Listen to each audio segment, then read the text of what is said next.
Hey guys, क्या हाल है आप लोगों के। Welcome to ATP academy. My name is Jatin Khurana and आज हमने पढ़ना है पॉलिनॉमियल्स। ये चैप्टर है ये आप लोग 9th क्लास में पहले पढ़ चुके हैं। इस बार थोड़ा सा एडवांसमेंट है। Let's start. अब पॉलिनॉमियल्स क्या है? These are algebraic expression where power of variable is a whole number. ये ध्यान रखने वाली बात है कि ऐसा एक्सप्रेशन जिधर पावर जो है वो एक होल नंबर। आप देखो यहाँ पर x की पावर 2 है, यहाँ x की पावर 1 है, नीचे देखिए x की पावर 3 है, यहाँ पर x की पावर 1 है। तो all these are polynomials, correct. But root x एक पॉलिनॉमियल नहीं है। क्यों? क्योंकि इसमें x की पावर क्या है? हाफ। मैंने क्या बोला? x की power should be a whole number. ये होल नंबर तो नहीं होता, करेक्ट, पॉलिनॉमियल नहीं है। x प्लस 1/x क्या ये पॉलिनॉमियल है?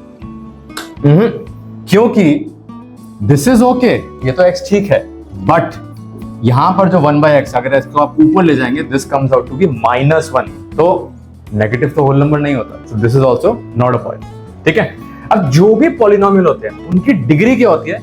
It is the highest power of the variable. जैसे इसमें x की हाईएस्ट पावर 2 है तो इसकी डिग्री 2 है, इसमें हाईएस्ट पावर 3 है तो इसकी डिग्री 3 है। लेकिन 10th क्लास में आपको सिर्फ क्वाड्रेटिक पॉलिनॉमियल पढ़ना है जिसमें डिग्री क्या होती है? 2। जैसे ये ax² + bx + c, this is a quadratic polynomial. a क्या होता है? x² का कोफिशिएंट। कोफिशिएंट मतलब जो उसके साथ मल्टीप्लाई हो रहा है नंबर, प्रॉपर साइन के साथ। b क्या है? x का कोफिशिएंट। और c क्या है? कोई भी एक constant. For example x² - 5x + 6। इधर a कौन है? 1, क्योंकि इसके साथ 1। b कौन है? x के साथ कौन है? -5।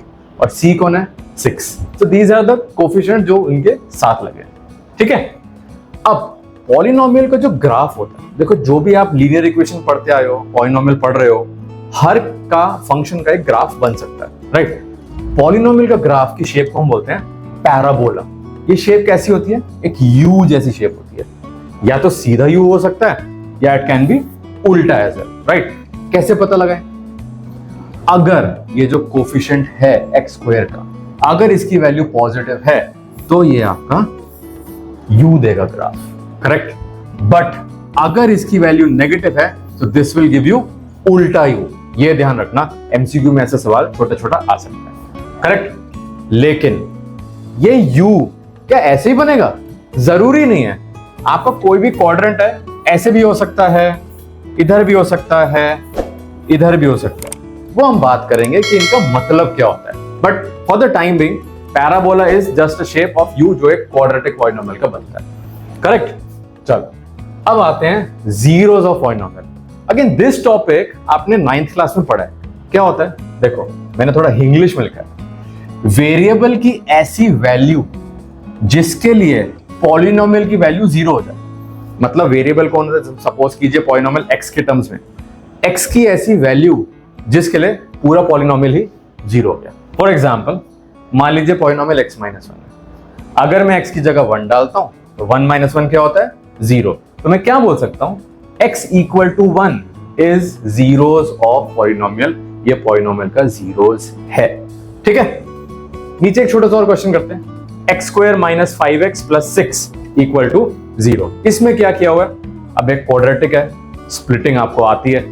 x² - 3x - 2x + 6, दो ब्रैकेट्स बना दिए, x - 2 × x - 3 = 0। मतलब क्या है? दो ब्रैकेट का प्रोडक्ट जब 0 है मतलब दोनों में से कोई भी एक जना 0 होगा। या तो x - 2 0 होगा या x - 3 0 होगा। अगर x - 2 0 है तो व्हाट इज x? 2। अगर x - 3 0 है तो व्हाट इज x? 3। इसके कितने जीरोस हो गए? There are 2 zeros. तो जब भी इसका ग्राफ बनेगा, ग्राफ कुछ ऐसा बनेगा कि मतलब यहां पर 2 पे कट रहा है और यहां 3 पे कट रहा है, ठीक है। लेकिन हर क्वाड्रेटिक पॉलिनॉमियल के जरूरी नहीं आपको जीरोस मिले। तो एक क्वेश्चन आता है छोटा सा एमसीक्यू कि कितने जीरोस हो सकते हैं क्वाड्रेटिक पॉलिनॉमियल में? आपने देखा यार डिग्री तो 2 होती है इसकी, correct. It can have at most 2 zeros, मतलब ज्यादा से ज्यादा 2 जीरोस हो सकते हैं। एक जीरो भी हो सकता है और कोई ऐसा हो सकता है जीरोस ही ना हो। फॉर एग्जाम्पल मान लीजिए x square minus 4x plus 4, ठीक है, इसको 0 डालता हूं। ये किसकी आइडेंटिटी है? x माइनस 2 होल स्क्वायर की। अब इधर x क्या होगा? सिर्फ 2 ही तो हो सकता है, क्योंकि 2 माइनस 2 ही 0 होता है, और तो कुछ डाल ही नहीं सकते आप। तो यहां से x आ जाएगा 2। तो इस क्वाड्रेटिक पॉलिनोमियल के जीरोस कितने हैं? सिर्फ एक जीरोस है, मतलब x की सिर्फ एक वैल्यू है। तो इसका ग्राफ कैसे बनेगा? अगेन बनेगा तो u he, but it will touch the x axis at 2। वो x एक्सिस को काटेगा नहीं, टच करेगा 2 पे, क्योंकि x की तो यार एक ही वैल्यू है, राइट? अच्छा, अब मैंने आपको क्या बोला, ऐसा जरूरी नहीं है कि जीरोस आपको डेफिनेटली मिले। For example let's take another polynomial quadratic x square plus 1 equal to 0, ठीक है? क्या आप कोई भी x की वैल्यू से सोच सकते हो जो ये 0 दे दे? I don't think so, because किसी का भी स्क्वायर आपको हमेशा एक पॉजिटिव वैल्यू देता है, और पॉजिटिव में 1 जोड़ेंगे तो कभी 0 आ ही नहीं सकता। तो x की कोई वैल्यू हो ही नहीं सकती आपके पास, तो there is no zeros of this particular polynomial. तो इसका ग्राफ कैसे बनेगा? बनेगा तो u की शेप में, बट ये कभी भी x एक्सिस को या तो काटेगा नहीं या टच नहीं करेगा, ऐसे हवा में हो जाएगा, राइट? समझ गए? तो एक पॉलिनोमियल के, क्वाड्रेटिक पॉलिनोमियल के एटमोस्ट 2 जीरोस होते हैं, ज्यादा से ज्यादा 2 जीरोस, एक जीरोस, या कोई जीरो हो ही ना, ठीक है? आई होप आपको समझ आ गया हो। Now let's jump to relationship between zeros and coefficients. मैंने जीरोस क्या बोला? सिंपल सी बात है, x की वैल्यू जैसे वहां निकली थी x equal to 2, x equal to 3, x को ना एक ऐसे ही सिंबल दे दिया है, अल्फा एंड बीटा। क्या बोलते हैं? अल्फा और बीटा, ये सिंबल्स है। तो मैंने बोल दिया यार x2 निकला था, x3 निकला था, तो मैं बोल देता हूं कि अल्फा 2 है, अल्फा 3, ठीक है? दो अलग अलग जीरोस। फंडा क्या है? अगर इनको प्लस करेंगे, सॉरी ये बीटा था, अगर प्लस करूंगा कितना आता है? 5, सिंपल है। और मल्टीप्लाई करूंगा अगर, कितना आता है? 6, ये भी ठीक है। ये आपने कैसे निकाला?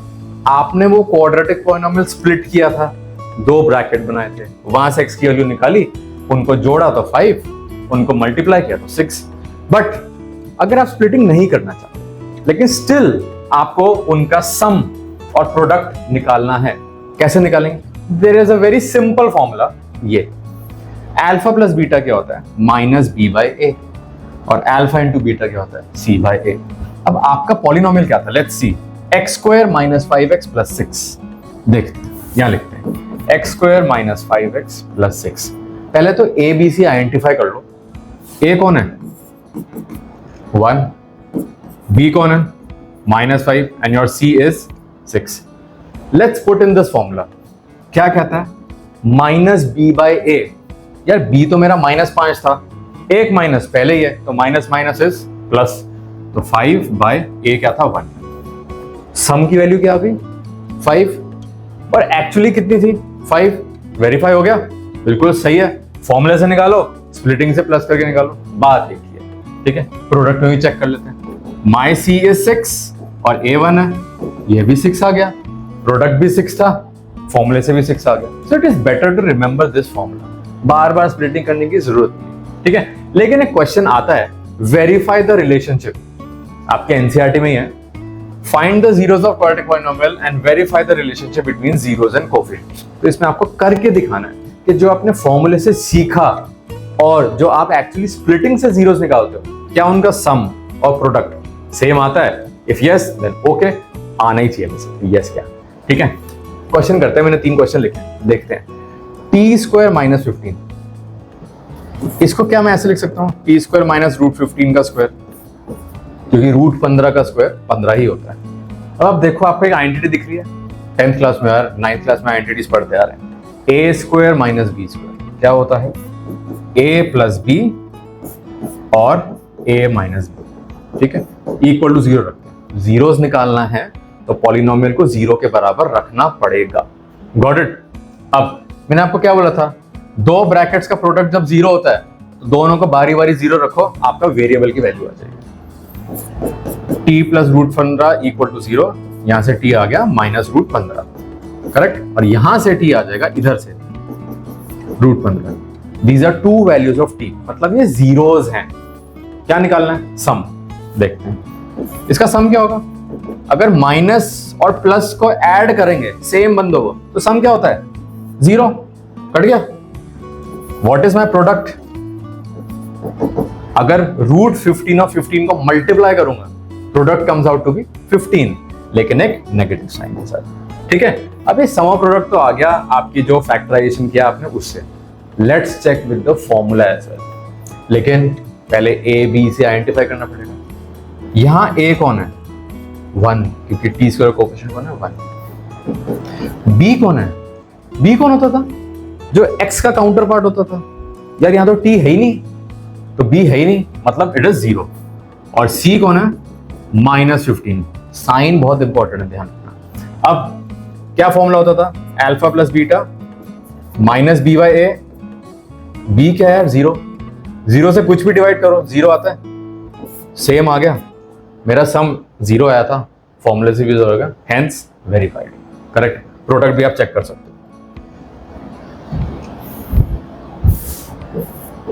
अल्फा बीटा सी बाय ए। अल्फा बीटा क्या है? -15। सी मेरा -15 है और ए क्या है? 1। Again it is same. So जब भी आप ये वेरीफाई करेंगे ये सेम ही आएगा। अगर नहीं आ रहा मतलब आपकी कैलकुलेशन में कुछ गलती है। ठीक है, let's jump to next one. 4u² plus 8u। Factorisation का सबसे पहला रूल क्या होता है? अगर आपको कुछ भी कॉमन दिखता है तो आप पहले कॉमन लो, फिर जो बच गया उसमें कोई आइडेंटिटी दिखती है, आइडेंटिटी लगा दो। नहीं दिखती है, अगर स्प्लिटिंग दिखता है तो स्प्लिटिंग कर दो, व्हाटएवर। 4u² और 8u में कॉमन है 4u, बाहर ले लेता हूं, क्या बचा? u + 2 = 0 डालता हूं। अगेन अब दो जनों का प्रोडक्ट अगर 0 है मींस दोनों को बारी बारी 0 रखो। अगर इसको 0 रखूंगा 4u को, तो यहां से u 0 आएगा, और अगर u + 2 को 0 रखूंगा तो यहां से u आएगा -2। ठीक है, सम क्या होगा? 0 - 2 क्या देता है? -2।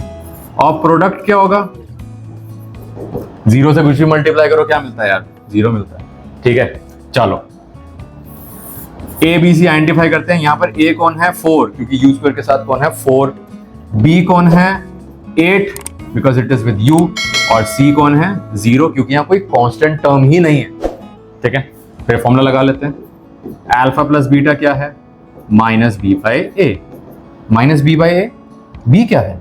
8, तो -8/4 कितना आ गया? -2। सेम आ गया, hence verified. Alpha beta c/a क्या होगा? c/a देखो 0/4 कितना आ गया? 0। अगेन हेंस वेरीफाइड मेरा प्रोडक्ट। और अल्फा बीटा फॉर्मूले से निकाल लो, कॉमन लेके फैक्टराइजेशन लेके कर लो, बात एक ही है। ठीक है, अब ये जो सी पार्ट है ये आप लोग करके कमेंट सेक्शन में बताना आपका वेरीफाई हो रहा है नहीं हो रहा। इसमें भी सिंपल है, स्प्लिटिंग करनी है, = 0 डालना है, 2 ब्रैकेट बनेंगे, x की 2 वैल्यू आ गई, उनका सम निकाल लो, प्रोडक्ट निकाल लो। ठीक है, फिर फॉर्मूले से चेक कर लो, alpha plus beta alpha beta से वेरीफाई होना ही चाहिए। ठीक है, चलो let's jump to next. Now how to make a polynomial. Polynomial बनाते कैसे हैं? अभी तक आप क्या पढ़ रहे थे? पॉलिनोमियल दिया है, आप स्प्लिटिंग करते थे, कॉमन लेते थे, फैक्टराइजेशन करते थे, x की वैल्यू निकालते थे। ये रिवर्स है। अगर आपको जीरोस दे दी जाए, मतलब वो x की 2 वैल्यू दे दी जाए, उससे पॉलिनोमियल कैसे बना सकते हो? बहुत ही ईजी है। x² - sx + b, ये एक छोटा सा फॉर्मूला याद रखो बस, जिसमें s क्या है? सम ऑफ जीरोस, p क्या है? Product of zeros. जो भी आपको जीरोस दिए हैं उनको प्लस करो, सम आ जाएगा, वो यहां डाल देना। उनको प्रोडक्ट करो, जो मल्टीप्लाई हो गया वो यहां डाल देना, पॉलिनोमियल रेडी हो गया। ठीक है, एक सवाल करते हैं, देखते हैं। A quadratic polynomial whose zeros are 3/5 and -1/2 is। 2 zeros हैं, मुझे बताओ कौन सा पॉलिनोमियल है? करके देखते हैं। क्या बोला उसने? सम निकालो, 3/5 -1/2। एलसीएम आप ले सकते हैं, ये बन जाएगा 6 - 5 1/10। सम आ गया 1/10। प्रोडक्ट करते हैं, 3/5 × -1/2, ये हो गया -3/10। प्रोडक्ट हो गया। क्या बोला? s और p निकाल लिया, सिंपल फॉर्मूले में डाल देते हैं यार। तो x square minus s x plus p, let's check it out. X square sum क्या था 1/10, तो एस की जगह आई पुट 1/10 माइनस 3/10 क्योंकि मेरा ये, ठीक है। अब आप चेक करो आपकी जो ये कोफिशिएंट्स है या कांस्टेंट है ये फ्रैक्शन है, आपका कोई भी ऑप्शन फ्रैक्शन में नहीं है। हाँ एक नन ऑफ दी जरूर है, ठीक। मैं एलसीएम तो ले सकता हूं, ले लेता हूं 10x square minus x minus 3, कुछ दिख रहा है, ये चीज यहां दिख रही है यार बिल्कुल सेम, लेकिन पंगा क्या है ये 10 एक्स्ट्रा है। Point to be noted is जो भी कांस्टेंट आपके पॉलिनोमियल के साथ मल्टीप्लाई हो रहा है, मतलब अगर मैं इसके साथ कुछ भी k मल्टीप्लाई कर दूं आपके पॉलिनोमियल को फर्क नहीं देगा, वो बस उसको एम्पलीफाई करेगा, पॉलिनोमियल की वैल्यू x की वैल्यू में कोई फर्क नहीं लाएगा। तो ये 1/10 भी इस पे कोई फर्क नहीं लाएगा। So your option will be A, क्योंकि 1/10 इससे मल्टीप्लाई हो रहा है, तो my option will be. Got it? चलो गाइस नेक्स्ट पे जंप करते हैं। Oh good question, good question. अब इसमें एक चीज मेरे को आपको समझानी है, पहले सवाल पढ़ते हैं। If roots of this polynomial are reciprocal of each other then, वो p की वैल्यू पूछ रहा है। कह रहा है जो रूट्स हैं, रूट्स मतलब जीरोस ही होते हैं, पहली चीज याद रखने वाली। दूसरी चीज कह रहे दोनों एक दूसरे के उल्टे हैं, रेसिप्रोकल मतलब उल्टा, मतलब एक चीज अगर 2 है तो उसका उल्टा क्या है 1/2, अगर 3/5 है तो उसका उल्टा क्या है 5/3, अगर अल्फा है तो उसका उल्टा क्या है 1/अल्फा। तो यहां क्या दिया है, दे आर रेसिप्रोकल। तो अगर मैं एक जीरोस को अल्फा ले लूं, दूसरा जीरोस कौन होगा 1/अल्फा।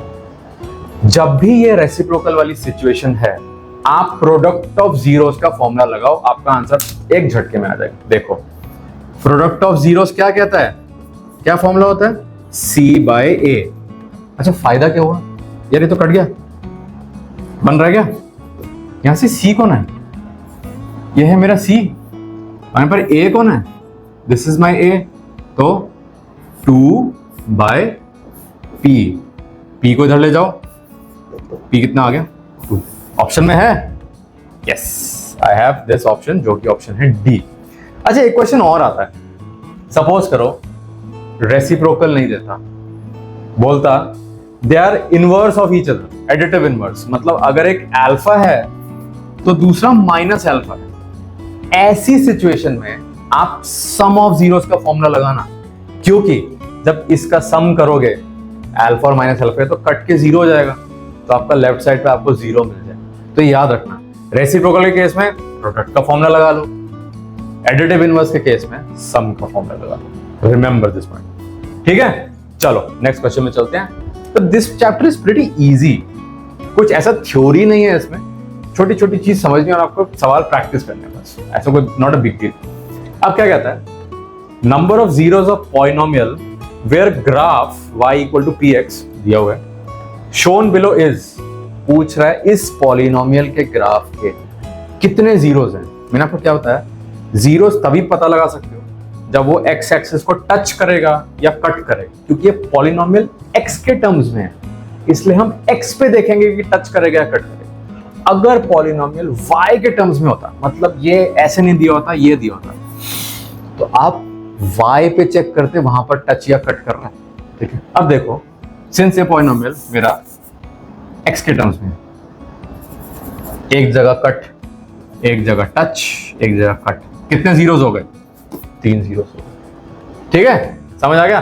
चलो ये तो बहुत आसान क्वेश्चन है, एमसीक्यू काफी आते हैं इस चैप्टर में, राइट। अब क्या कहता है, एक बोनस सवाल है, हमारी हर वीडियो में बोनस सवाल होता है, तगड़ा सवाल है, जिसमें आपको इस चैप्टर में याद रखना, जो भी आपने 8th क्लास में आइडेंटिटीज पढ़ी है, A+B whole square A- whole square, 9th class में क्यूब वाले आइडेंटिटी पढ़ी है, वो सारी आइडेंटिटीज आपको क्रिस्टल क्लियर होनी चाहिए, क्योंकि ऐसे टाइप का सवाल में वो आइडेंटिटीज लगती हैं। देखते हैं क्या। If alpha and beta are zeros of polynomial 3x² + 2x - 6, उसने बोल दिया अल्फा और बीटा इस पॉलिनोमियल के जीरोस हैं, ठीक है।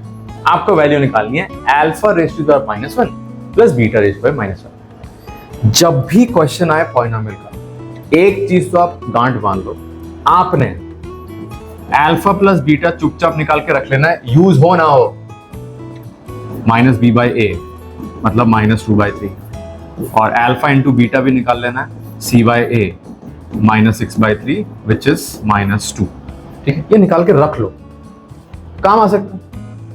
आपको वैल्यू निकालनी है अल्फा की पावर -1 प्लस बीटा की पावर -1। दिस इज 1/α प्लस 1/बीटा। सिंपल एक्सपोनेंट पावर है, जब पावर नेगेटिव होती है हम रेसिप्रोकल कर देते हैं। ठीक है, अब कोई भी फ्रैक्शन है, फ्रैक्शन को क्या करते हैं, एलसीएम लेते हैं, सिंपल। बहुत बच्चों को एलसीएम लेने में ही प्रॉब्लम होती है। आज की डेट में मैं देखता हूँ बहुत 10th क्लास के बच्चों को एलसीएम में प्रॉब्लम होती है। यार, जो कहाँ सिखाया जाता है 5th 6th क्लास। फंडा बहुत ईजी है, क्योंकि वेरिएबल्स का एलसीएम है। आप इनको मल्टीप्लाई करो, ठीक है। अब इधर बीटा तो नहीं है, बीटा को यहां मल्टीप्लाई करो, प्लस इधर अल्फा तो नहीं है, अल्फा को यहां मल्टीप्लाई करो, तो ये मेरा एलसीएम हो गया। बीटा प्लस अल्फा तो आपको ऑलरेडी पता है -2/3, और अल्फा बीटा आपको ऑलरेडी पता है -2। ये सब तो पता है, करेक्ट। यूज आ गया ना, ये चीज कट गई पूरी, -2 कट गया, बचा क्या 1/3। तो मेरा ए पार्ट का आंसर हो गया 1/3। ठीक है, ये तो सिंपल था। अगले पार्ट पे आते हैं, अब देखते हैं alpha cube plus beta cube निकालना है। हमने 9th क्लास में आइडेंटिटी पढ़ी थी, a plus b whole cube और a cube plus b cube. कौन सी लगानी चाहिए देखते हैं। a plus b whole cube, let's see क्या आइडेंटिटी होती थी, a cube plus b cube plus 3ab into a plus b. ठीक है, अब देखो इसमें आपको क्या क्या पता है। अल्फा प्लस बीटा पता है, आई नो, इसकी वैल्यू तो चाहिए। अल्फा इंटू बीटा पड़ता है, आई नो, और अल्फा प्लस बीटा भी पता है। तो मुझे इस पर्टिकुलर आइडेंटिटी में प्रैक्टिकली सारी चीजें पता है, और जो निकालना है वो मैं आराम से निकाल लूंगा। So this now becomes a simple question, straight forward question. मुझे सबकी वैल्यू पता है, डाल दूंगा, आंसर आ जाएगा। देखो -2/3 का क्यूब है ये, इसकी वैल्यू तो आपको चाहिए, plus 3 into alpha beta. Alpha beta कितना था, -2। 3 इंटू -2 क्या होता है, -6, और यहां पर क्या आया -2/3। ठीक है, मैंने सिर्फ पुट किया है। क्या होता है ना मैथ्स में, आप मानो पजल के बॉक्सेस हैं, आप लिख दिया आपने आइडेंटिटी, जो जो वैल्यू पता है उसमें पुट कर देते, जस्ट ड्रॉप इट, वर्टिकल चलाओ। ठीक है, कभी भी कोई दिक्कत ही नहीं होगी। लेकिन हाँ, पहले प्रॉपर आइडेंटिटी लिखो, वो आपको याद करनी पड़ेगी। ये कट जाएगा, 3 1 3 3 2 6, क्या बचा, -8/27 equal to alpha cube plus beta cube. Minus minus क्या होता है, प्लस, तो ये प्लस ही रहेगा। 4 बना के माइनस कर लो, -8/27 -4 equal to alpha cube plus beta cube. ठीक है, सिंपल एलसीएम ले लेते हैं। 27 एलसीएम है, -8 -4 7 28, 4 2 8 9 10, तो -116/27 is my answer, value of alpha cube plus beta cube. ठीक है, समझ आ गया। ये कुछ जो भी हमने पॉलिनोमियल के सवाल किए बहुत छोटे से सवाल है, because this is an explanatory video. एक नई वीडियो में जहां पर आपको बहुत सारे पॉलिनोमियल के सवाल मैं कराऊंगा एक्स्ट्रा, जो पेपर में काफी कॉमनली आए हैं लास्ट 2-3 सालों में। तो stay tuned for lot of another videos. Till then take care, bye, thank you.